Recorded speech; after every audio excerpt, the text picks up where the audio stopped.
Et ce que nous allons adopter à présent, c'est notre page Actu, non? Tout à fait, surtout que du côté du MotoGP et du Moto2, ça n'a pas chômé. Après le Japon, c'était la Malaisie qui était au programme du championnat du monde. Je propose de regarder ce que ça donne.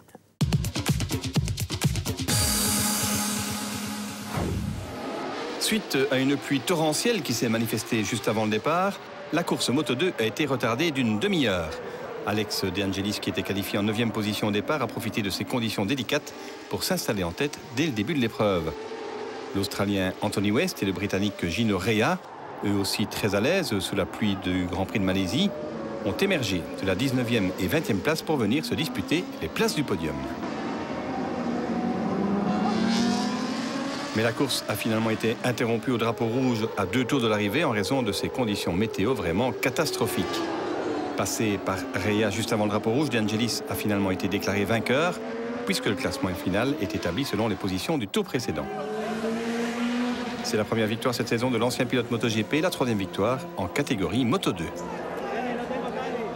Le top 6 est complété par le Malaisien Afis Siarin, Julian Simon et Andrea Iannone. Marc Marquez a quant à lui chuté et abandonné alors qu'il était en position de remporter le titre mondial. Paul Espargaro, son rival direct, termine seulement 11e, mais il empêche son compatriote d'être sacré en Malaisie puisque les deux Catalans sont désormais séparés de 48 points avant les 2 dernières manches de la saison 2012. Mauvaise affaire par contre pour Thomas Luthi, parti à la faute, mais aussi malheureusement pour Xavier Siméon, une nouvelle fois contraint à l'abandon suite à une chute dans le 2e tour avec Johan Zarco.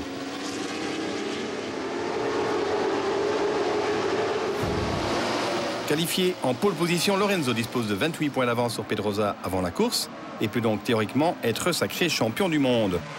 Le leader du championnat MotoGP conserve l'avantage en début d'épreuve, mais il est suivi de près par son rival. Les deux Espagnols se sont vite échappés, loin devant le reste du peloton. Un peloton emmené par Casey Stoner devant Stéphane Bradel et Valentino Rossi, auteur d'un excellent départ.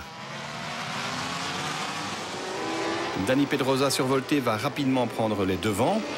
Installé en tête avec plus de 3 secondes d'avance sur Lorenzo, Dani Pedrosa sera déclaré vainqueur suite au drapeau rouge levé au 13e tour. Le Catalan, qui décroche 3 victoires consécutives en MotoGP pour la première fois de sa carrière, revient ainsi à 23 points de Lorenzo. Casey Stoner retrouve le podium en finissant 3e devant les Ducati de Nick Hayden et Valentino Rossi. Sur une piste complètement détrempée, les chutes ont été légion. Ben Spies est le premier à partir à la faute dans le 7e tour.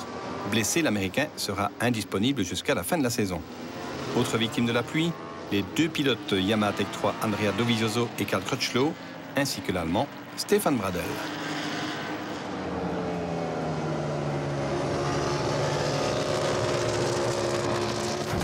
Il l'a fait. Au terme d'un week-end riche en rebondissements, Stoffel Vandoorne a remporté l'Eurocup Formula Renault 2.0.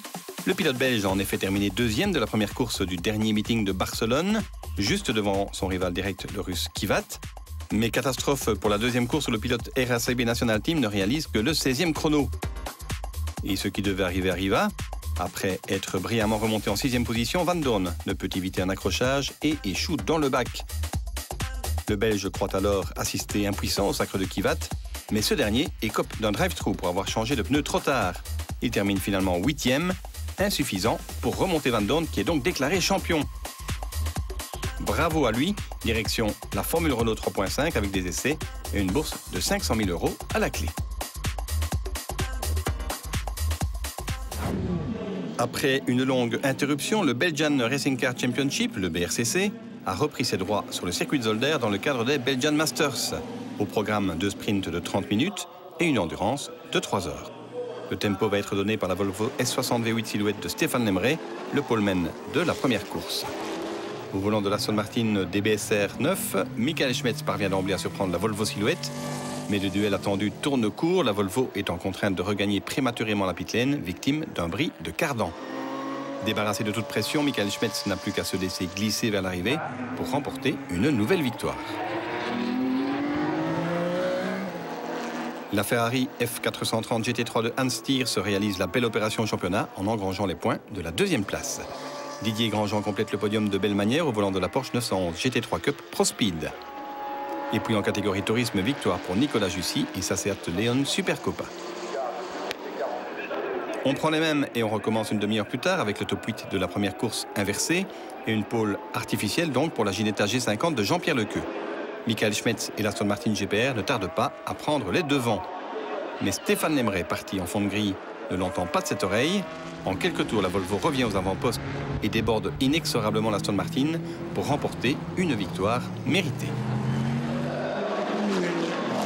Derrière Lemray, c'est une fois encore la Ferrari qui surgit, cette fois avec Frank Tiers à son volant. Nouvelle moisson de points pour le pilote néerlandophone, désormais leader, avec 31 points d'avance au championnat. En délicatesse avec ses gommes, Michael Schmetz ne pourra faire mieux que troisième. Au pied du podium, on retrouve la Porsche 911 GT3 Cup de Karim Al-Azari, très heureux de sa découverte du circuit de Zolder. 2 victoires pour Franck Radet et sa solution F BMW en silhouette pro. Enfin, en tourisme pro, victoire pour le jeune liégeois Kevin Capras qui découvre la discipline. Au volant d'une Seat Leon Supercopa, le rookie remporte une première victoire.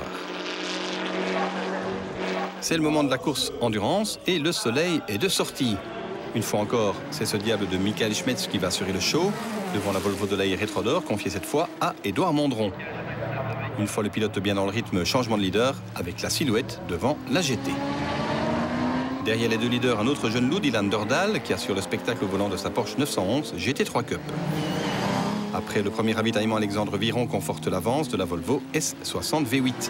Mais l'Aston et la Volvo souffrent d'une usure prématurée de leurs pneumatiques. Tout profit pour la Porsche 911 GT3 RS Pro Speed Compétition, très discrète depuis le début du week-end. Fred Bouvy, Damien Kounz et Christian Kelders se finissent par faire la différence et remportent la victoire, permettant à Bouvy et Kelders de prendre le commandement du championnat à une seule épreuve de l'arrivée. Derrière la Volvo et l'Aston, la famille Dordal doit se contenter de la 4e place. En tourisme enfin, victoire de l'équipe Asturcar avec la Seat Leon de Courrier-Piron.